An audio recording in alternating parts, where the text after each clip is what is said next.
The Disneyland Limited, now leaving for a Grand Circle tour of the Magic Kingdom. All passengers board.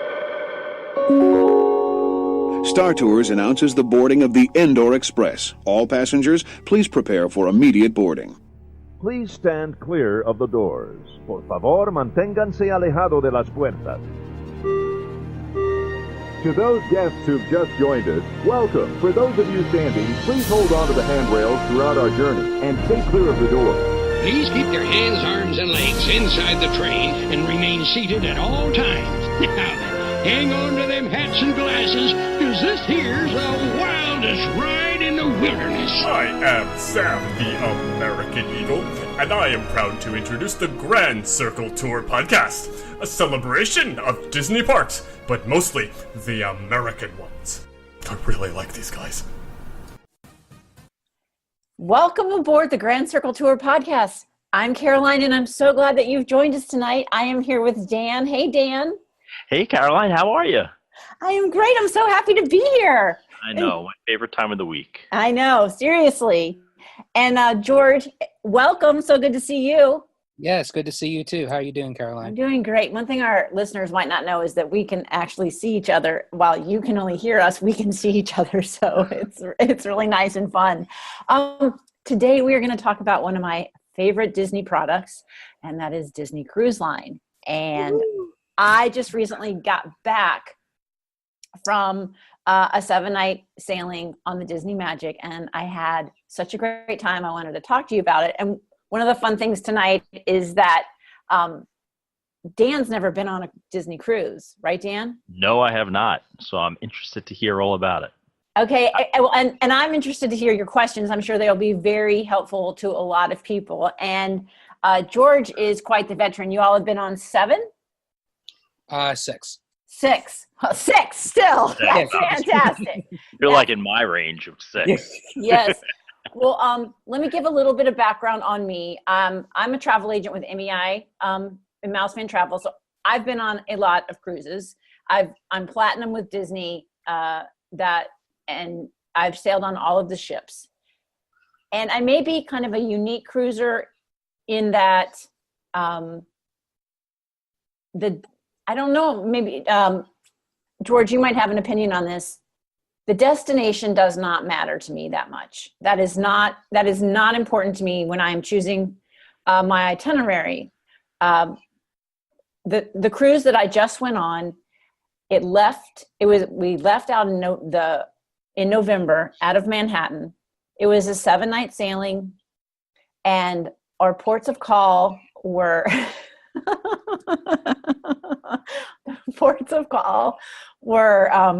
Castaway Cay, Disney's private island, one of my favorite places on the earth. And you could go to Disney World. Then we went to Port Canaveral, and you could go to Disney World as one of your options. And I'll go into more detail about the Disney World part.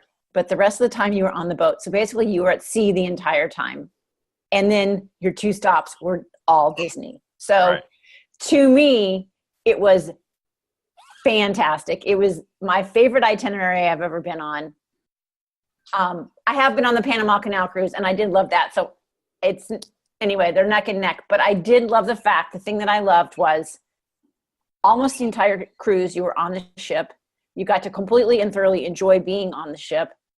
And then the ports were just so Disney. So if you're not a Disney person, this may not be the best itinerary for you. Do you all know what I mean when I say that? Yeah, sure. I mean, you all have Disney people in your life, but not everybody listening to this podcast has significant people in their life that like Disney, you know? Right. Hey, Caroline, can I ask you a Yes. couple basic questions? And Sure. forgive me, especially passengers out there, if you guys are looking at me a little funny when I ask these questions. But let's start off with the boats. So I know nothing about the boats. And you said you went on the Magic? Yes. How many boats does Disney have in its fleet? And where does, I guess, the Magic rank, if there's even a ranking? I don't even know. Okay, so Disney right now has 4 ships. And what Disney does is depending on the season, they change the where these ships sail in and out of. Okay. And the Magic is one of the small. There are the four ships. The Dream and the Fantasy are the really big ones, and then the Wonder and Magic are the smaller ships. Gotcha. And I love the smaller ships. Those are my favorites. Why is that? It's easier to get around. It takes less time to get around. And one of my concerns, if you ever go on the 3-night cruise on the Dream generally has a 3-night and a 4-night cruise. And if you go on the 3-night cruise on the Dream, I mean, you're going to have a great time. Go. But when it's time to get off the ship, you have just started to figure out where everything is. And so my favorites are the smaller ships. Okay. If I could actually add in, as what Caroline was saying, especially since you've never been on a Disney cruise, I would suggest to either do a 4-night or a 5-night first.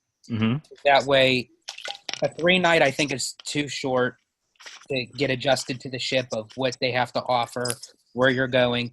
And for someone, unless you know that you would enjoy a cruise, sometimes a 7-night or longer could be a little bit too much of a stretch to say, do you get seasick? Do you enjoy it? So I would definitely stick for a first cruise for a 4-night or a 5-night. Do they do 4 nights out of Manhattan? How often do they do them out of Manhattan? It changes all the time. If I were to even give you dates right now, it might not even be accurate anymore. It changes all the time.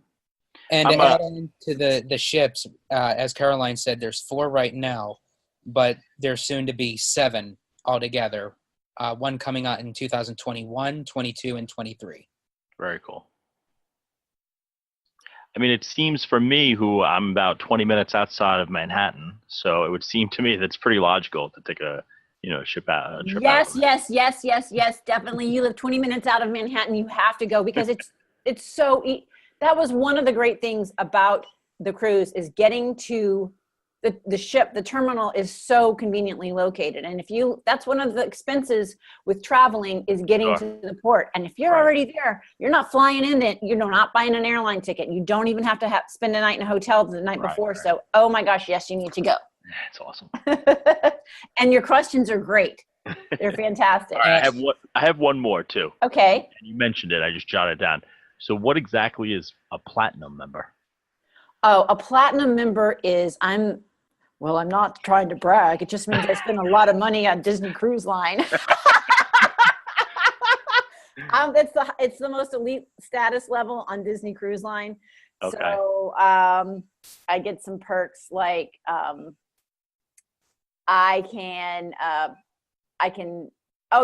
best perk to me is the check-in. I get to go with the concierge guest go to check in. I get to go in faster. I don't have to wait in line. And gotcha.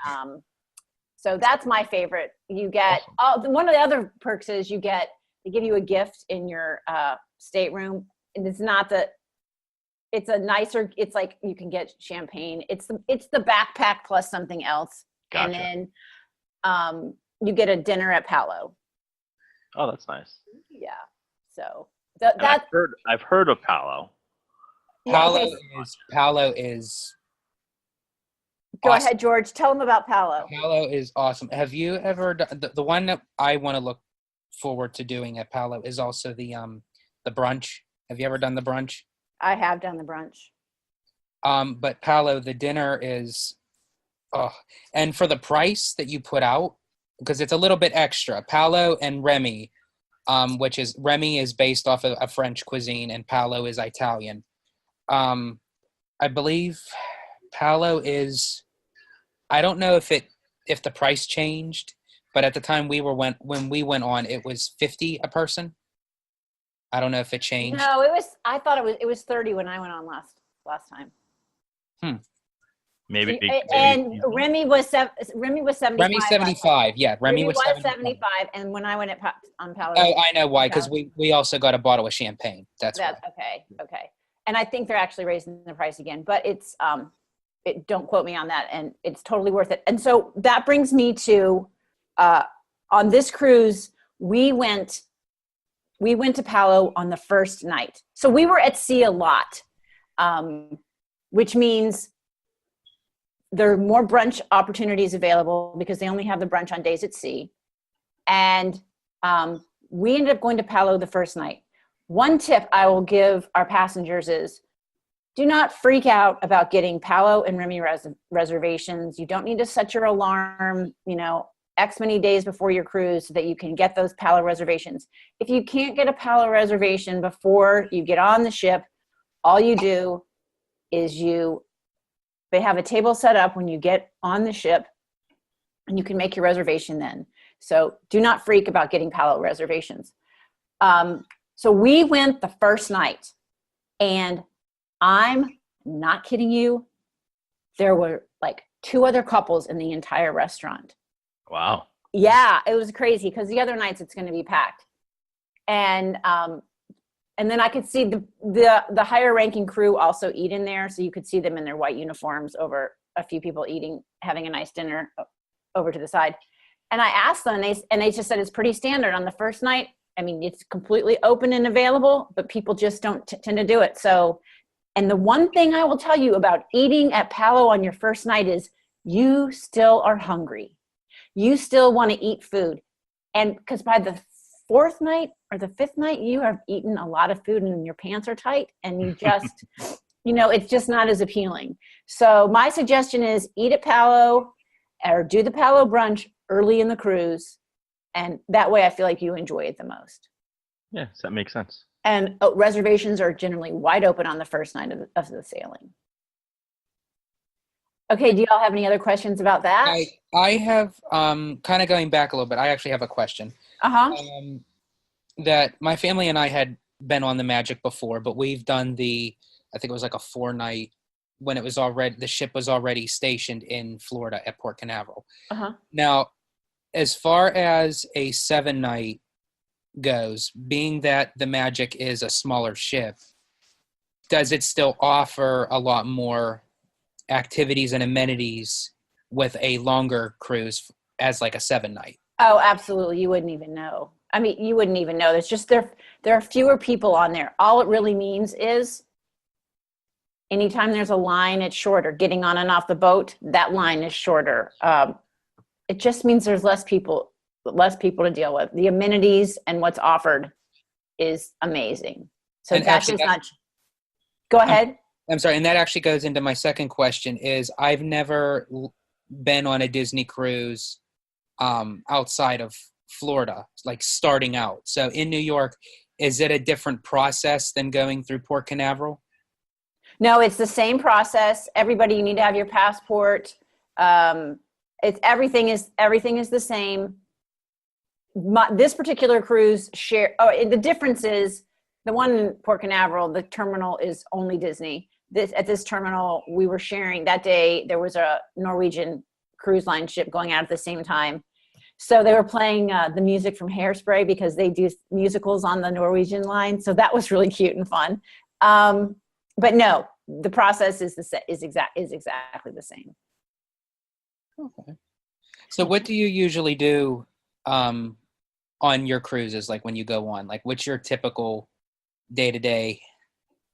My typical day-to-day is y'all are going to be like, okay, she's boring. Okay, I am. You've busted me. I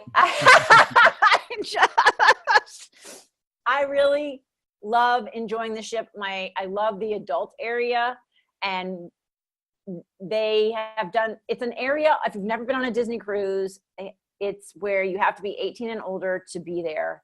It's at the pool. It's where the pool is. Sometimes children have to walk through, and most parents that are good parents make their children walk through there very quickly, and they don't let them hang out there, and that's not really ever been a problem.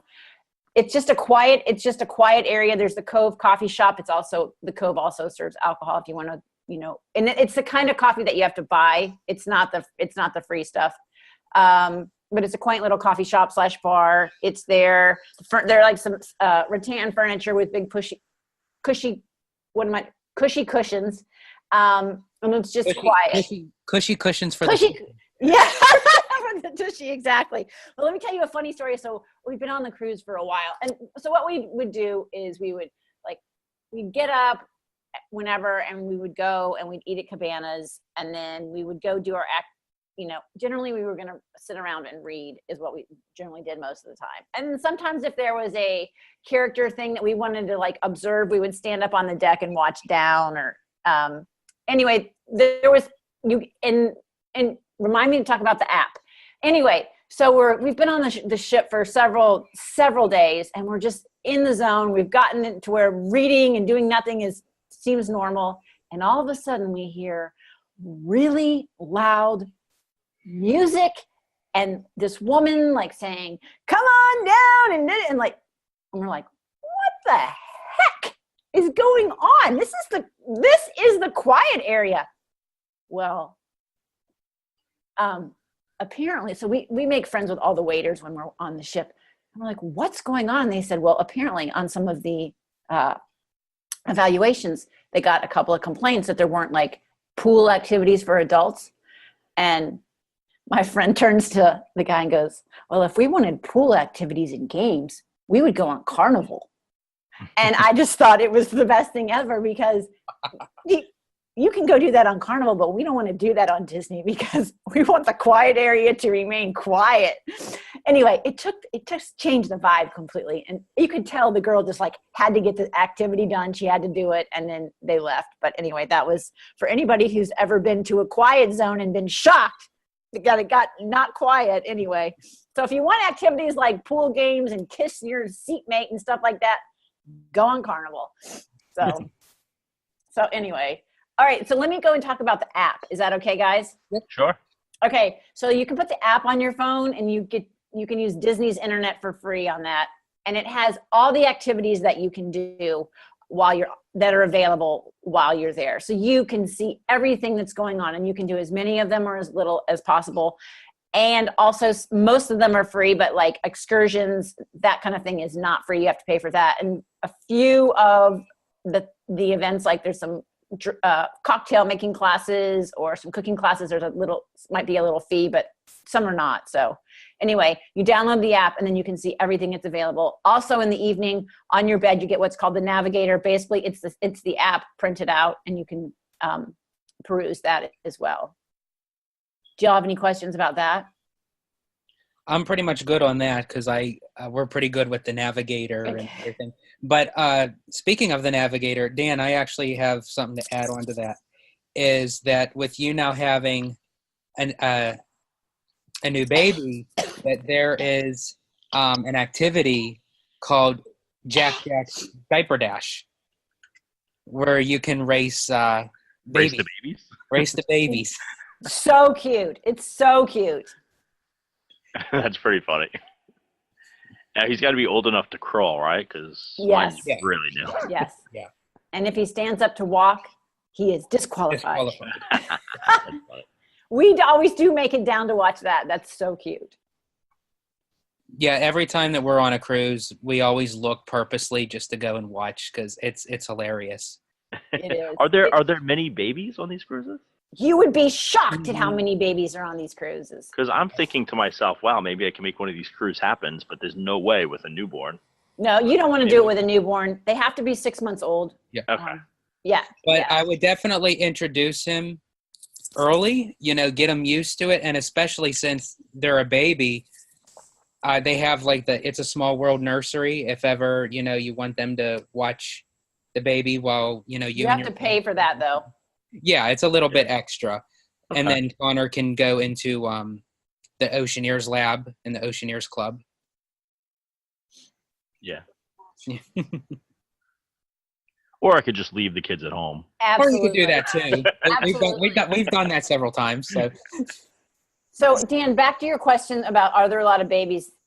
This is one question that I get from people that aren't big Disney people. Right. Generally, because I think people have an idea that it's just chaos with children. And I spend all my time in the adult area. I'm going without children for one. Let me just be free about that answer.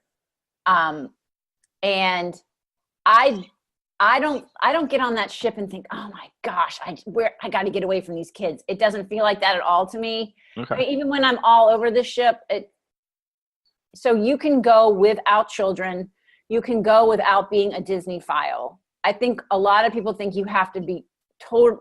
Somebody said to me, I almost said who. Somebody said to me, I mean, how much Disney can you take? And it doesn't feel like that at all to me. It doesn't feel overwhelmingly like it's too childish. It doesn't feel overwhelmingly Disney. To me, what makes it Disney is the level of service. Right. It's not that there are characters walking around the boat. So level of service, and yes, you can go if you if you don't even like Disney, you could still go and enjoy the cruise. You'd have a great time, actually. Gotcha. Do y'all have any questions about any of that? No, I think I'm good with that. Okay. One thing I was going to tell you about the itinerary. So we started in Manhattan in November, and it was November, I believe it was November 3rd. We got on the ship, and the ship was still decorated with the Halloween decorations. And it was really, really cute. And it was freezing cold. And the sailing out of Manhattan is, oh my gosh, I loved it so much. I mean, it was freezing cold, but I didn't care about that. I live in the South, and so I was happy to be freezing cold. It didn't matter. But the sailing out of with the skyline and the Statue of Liberty, oh, it was beautiful and it was breathtaking, and I just loved it so, so very much. And then we were on the ship, I think for two or three days, I can't remember now. And we just experienced all of the seasons. So we started with winter, and we eventually, as we went south, we moved into spring. And then by the time we got to Castaway Cay, we were in summer. That's awesome. And the weather was amazing and perfect and beautiful, beautiful day. And if you've been to Castaway Cay recently in the past year and you thought, oh, in the adult area, you thought that beach, there's something wrong with the beach because they've had hurricanes and things. And it hadn't. There was a lot of seaweed, Disney can't control nature all the time. Anyway, I report back that the Serenity Bay, the adult beach, is back in fine form, and it was lovely and delightful. And then the next day we went to Port Canaveral, and the bus took us to Disney World. And we got one of the greatest things was we got 3 magical fast passes. We didn't have to we didn't have to make any reservations. We just got to use them however we wanted to do, except they wouldn't let us do Flights of Passage over and over and over again. We had to use it for 3 different rides. Okay, so I'm sorry, I have a question. This is the part that's new for me, because I've never done a cruise that's tied in with Disney World. I've done where we went to Disney World and then on a cruise, or vice versa. Right. I've never done a cruise that incorporates Disney within the cruise. Right. So when you book a cruise like this, is it an add-on that you have to buy Disney World tickets, or is it automatically complimentary? It's complimentary. It's in the price of your cruise. Yeah. And it's one day in the park? Is that it's how it one works? day in the park. We left, you could leave as early. I can't remember what time the first bus left. Really early. Do they pick the park, or do you? You pick the park. Oh, you can go to all the parks if you want. They're hopper tickets. Oh, that's You awesome. get a hopper ticket. Yeah. Now I recognize that itinerary or that day. Somebody else the night before, they were like, when they were standing in the theater, and the cruise director was just like, who's going to Disney World? Yeah. And the other people were like, who's going to the place where they shoot the rockets off? And somebody else was. So everybody didn't go to Disney World. Most people went to Disney World. Right. So if you don't love Disney World, I understand that is not that appealing to you. But for me, I was like, woo, I don't have to make any reservations. Yes, I was so excited. So where did you go? Did you just go to I went to Animal Kingdom because I freaking love Flights of Passage so much. You've heard me talk about that. It's just, I love it so much. So you said you weren't able to use all of them for Flights of Passage, but were you able to use one of them for Flights of Passage? Yeah, we used one for Flights of Passage, and then what was the second thing we did? Oh, we went to the is it? I have my Animal Kingdom thing. Is it the Navi River ride? No, what is it? It's Navi River Journey. Inside. It's the inside one with the big Navi woman, the huge woman. She waves. Yep. We went on that because I don't wait in line for rides. Generally, And then I would wait in line for, I'm going backwards. I'm telling you why I did my fast passes the way I did it. I would wait 2 hours to do Flights of Passage because you all know how much I love that ride. Oh my gosh. The Navi River ride, and no way I would not stand in line for that at all. So it was worth it to me to use a fast pass on that. Right. So actually that was an extra perk because if you do fast passes just with a Disney World package, you can't do the Avatar rides together with fast passes. You have to choose one or the other. Yeah, it's a fantastic perk. And then the third one, we went to Epcot and we used it for Frozen. Okay. And that is not worth standing in line for either. So anyway, so that's how we did it. And then we cruise a lot and we go to Disney World a lot, the people that I was with. And so we went and got a drink in Mexico at the tequila bar, which you all have heard me talk about too. Sure. And then we're like, okay, yeah, let's go. Because one of the things we love is having the ship to ourselves. Yeah. And that it's really fun to be on the ship where there's hardly anybody there. And then how does the transportation work? That was my next question. Where do they drop you off and then where do you get picked up at? Okay, so they just use the buses, that they use for Magical Express. Sure. They're basically those Magical Express buses, and I think they said Disney Cruise Line on the side. And they picked us up. So when we got there, we were at Port Canaveral, where you all, get on the boat generally. We were at Port Canaveral, and then we got on the bus. Oh, you're going to Animal Kingdom? Over there. Okay, great.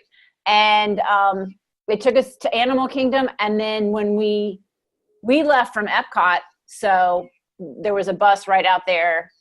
We had good timing, and they did a really good job of, having the buses going constantly, and we did not have a lot of waiting around or anything like that. Did they have like a separate section to say this is where you go to get on the bus? Yeah, it was a little bit of a separate section. It wasn't a huge, we didn't have to walk too far away to get on it. There was somebody standing out there, and you could kind of tell that it was our people.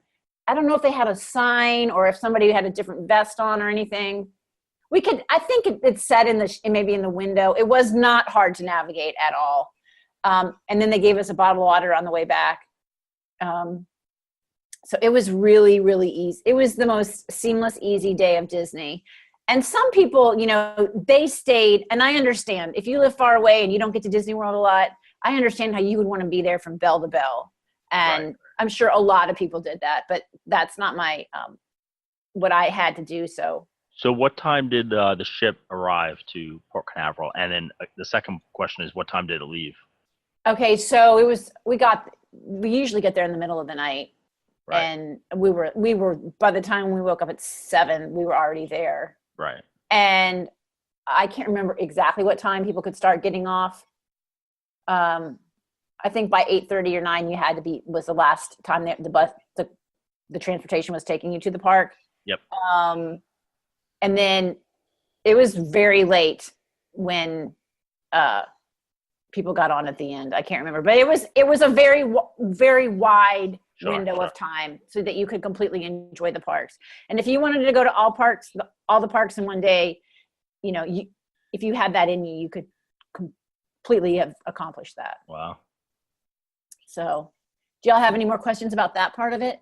No, actually, you answered all mine, and that was because I was curious about that because I tend to go on the website and look at the different cruises that go on throughout each year, and that one caught my eye, and it says it stops at Disney World, and I'm thinking, how in the world did they do that? So it's like it was the best, and it was literally, it was magical for me. It was perfect for me, and for somebody that loves Disney like I do, and who loves being on the ship and just enjoys being on a ship. It was just perfectly magical to me. Now, going back actually onto the ship, I always have to ask everyone this because each ship is different. It's unique, has different restaurants and everything. But just speaking of the Magic, what's your favorite restaurant on the Magic? You mean not Palo, right? No, like the rotational dining. My favorite one was the restaurant that just got renovated, and it's the Tangled restaurant now. Okay, Rapunzel's. I meant the Rapunzel's. Yeah, Rapunzel's. Yes, they have a show in there now. I mean, it's practically Rapunzel's ship in my mind because she was everywhere, and they do a little show when you're in that restaurant, and the show was quite good. They did a really really nice job. Yeah, I would say that was my favorite. And I think I like animators, and we did the whole make the cartoon thing, and it's so loud in there. It's just so loud. And we had a great seat. Our table was right up by the stage at Rapunzel's, and they had enough carpet and it just didn't seem as loud. So that was my favorite. And let me give a tip to people that are new to cruising on this Disney Cruise Line. If you go to the second seating, if you have little kids, this might be hard. But I recommend having dinner at the second seating because it's not nearly as chaotic as the first seating. And I will say the rotational dining at Disney, it's very loud and it's very chaotic, and I just don't want you to be surprised. And I always recommend going to second seating if you can stand it, because your day gets to last a little bit longer and there aren't quite as many children. So whatever that's worth. Anyway, my cruise was amazing. I highly recommend this itinerary to anybody that loves Disney, to anybody that enjoys being on a ship. I just have nothing but wonderful. Oh, one thing I want to tell you before we go is the Halloween decorations were on when we got on. And then when we got down to Port Canaveral, when we went to Disney World, when we got back on the ship, it was all Christmas. Wow. And because that's where they store the stuff. Nice. Oh, okay. Gotcha.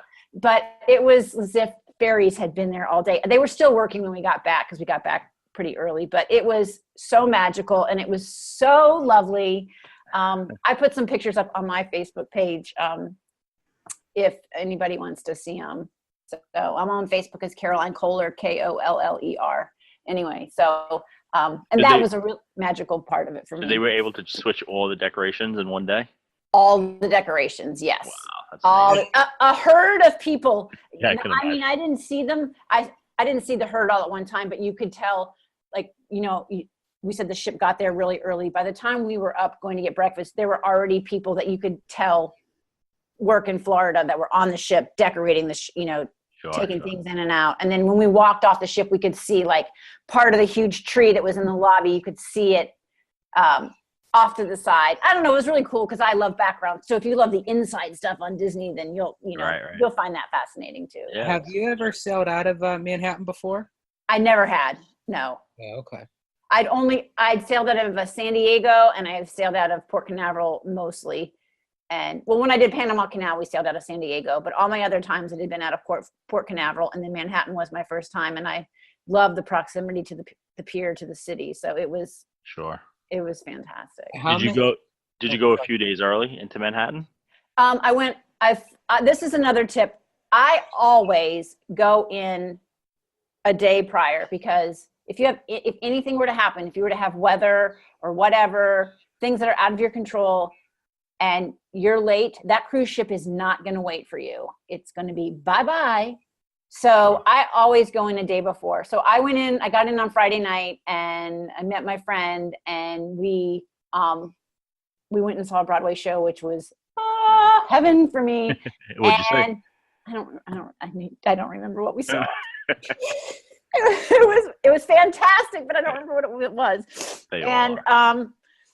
Anyway, so yeah, I went in the day before, and then we just got up the next morning, and then we went over by about 11 o'clock over to the pier. So awesome. Yeah. How many days were you at sea altogether on the cruise? It was a 7-night cruise. So how many days were you at sea? So was it the 5. whole entire time? Okay, Yeah. so like 5 out of the 7. Mm-hmm. Mm-hmm. Right. Yep. I do enjoy very much when we have our days at sea, because it's just like you have the whole entire ship, and you could just pretty much find anything to do, whether it's in the adult section, whether it's the family, you know, whether it's a show. You could find so much. They fit so much on that ship. It's unbelievable. On each ship, I should say. You can do as little and as much as you want. And I'll often have people say to me, oh, I don't like cruises. Well, I know they've never been on one if they're saying that. Yes. And I think that if you just give it a try, you'd be amazed. I never feel claustrophobic. I never feel like there's not enough to do. I never feel like there's too much to do. I never feel forced. I'm like a really disciplined eater. And so that's even fine for me. I can go and I can make healthy choices. So don't have that be, you know, there's more to do than eat on a cruise. And I think that's what I do a lot of. What did you say? I said, unfortunately, that's what I do a lot of. And one of the other things I really like about the cruise is that you have to pay for internet on the ship, and it's expensive. And because I'm a travel agent, I have to check in with my email. I mean, I had somebody backing me up, you know, on land, one of my associates with MEI, but I also check in as well. So I have to purchase a little internet so I can check my email. But it is a lovely gift to not be connected to your dang cell phone. Mm-hmm. And that is one thing. If I didn't have to check my email, I wouldn't buy the internet package. But if you're looking for a way to disconnect, a cruise is I completely agree with that. I mean, I love Disney World. I love going there. But you still see so many people on vacation, on their phones, calling, texting. It's like, you spend all this money for what? Just stay home to be on your phone. Right, exactly. But on the cruise, it's like no one. The only time, like, if someone has their phone out is if they're on, like, the app. Yeah. Like, to go on the digital navigator and everything. Right. But other than that, it's bliss. Yeah, it is bliss. It is bliss. Well, can you all think of any other questions that you have for me? Do you have any more, Dan? I just want to know a little bit more about Castaway Cay, because you said it's your favorite place in the world.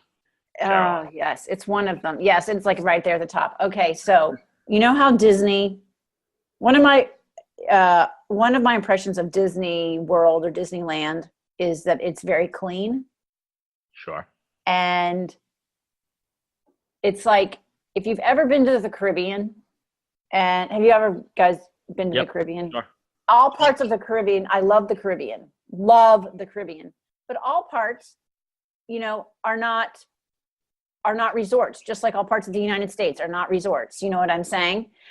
And it's like Disney took the very best of the Caribbean, the amazing water, the amazing white sand, and they made it just Disney in that there are bathrooms that are clean and easy to use. It's like being even if you go to the dang beach, you know, in Florida, sometimes that is a headache. You know what I mean? You have to drag the chairs, blah, blah, blah, blah, blah.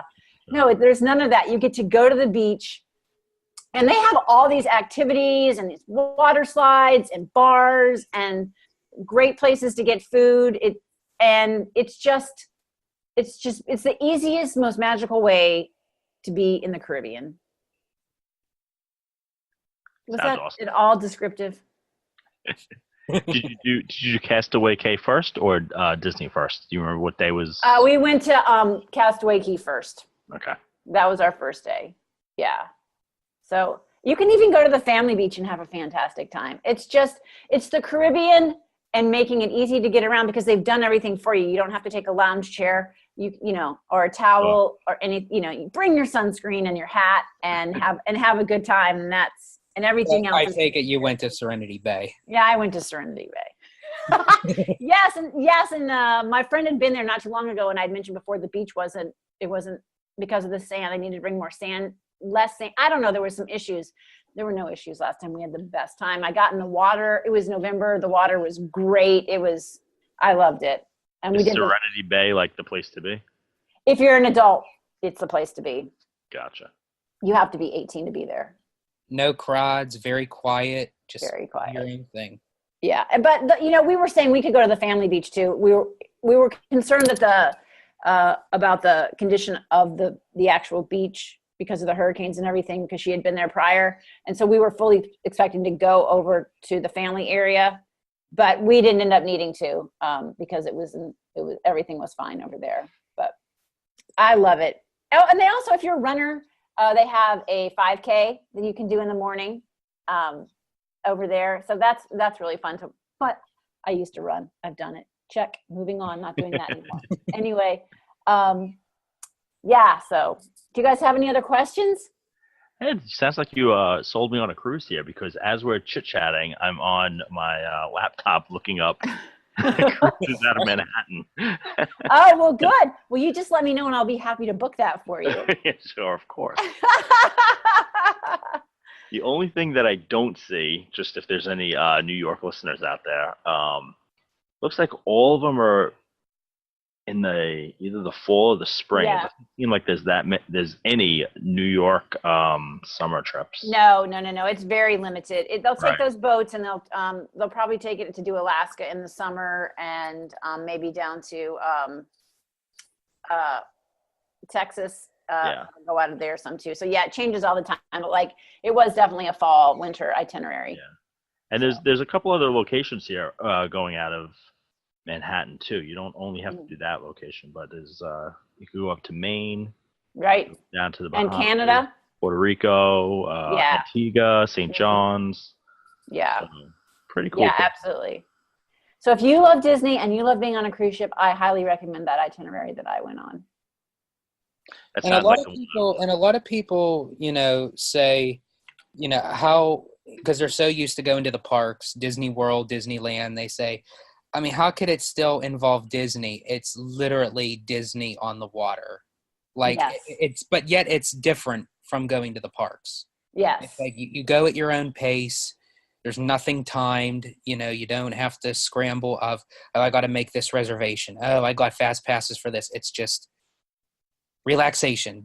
I actually call that a vacation. Absolutely. You're not exhausted from your vacation when you get home from your vacation. It's relaxed Disney is what it is.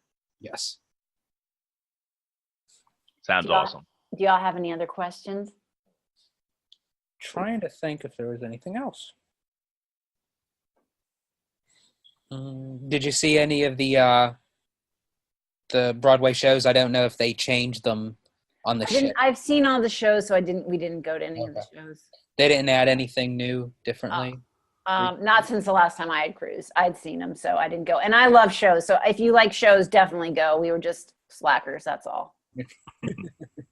Oh, and one thing I'll say, the Captain's Gala, be sure to do that. You'll find it in your in the Navigator which night they do it, and they serve complimentary cocktails. It's very limited, the cocktails, but go and have a free beverage. So cool. Anyway, I highly recommend it. If you love Disney and you love a cruise, go on this itinerary. And thanks for listening to the report of my trip, because it really was one of my most magical favorite cruises that I've done. So you all, thank you so much. And can you guys think of anything else before we go? No, I think we're good. Yeah. Okay. Thank you all for listening to the Grand Circle Tour podcast. And Ken, take it away. If you would like to keep the adventure going after the show, be sure to like our Facebook friends page, Grand Circle Tour Magical Ticket Holders. While on Facebook, like our group page, Grand Circle Tour. Be sure to follow us on Twitter, Grand Circle Tour Podcast, as well as Instagram, GCT Podcast, and our YouTube channel, Grand Circle Tour. If you would like to send us a message, you can email us at gctpodcast@gmail.com. T-shirts and other fun merchandise can be found at tpublic.com. Simply search Grand Circle Tour Podcast. If you enjoyed your adventure, leave us a review on Apple Podcast. Only one rule, make it good. Thank you for riding with us, and welcome home.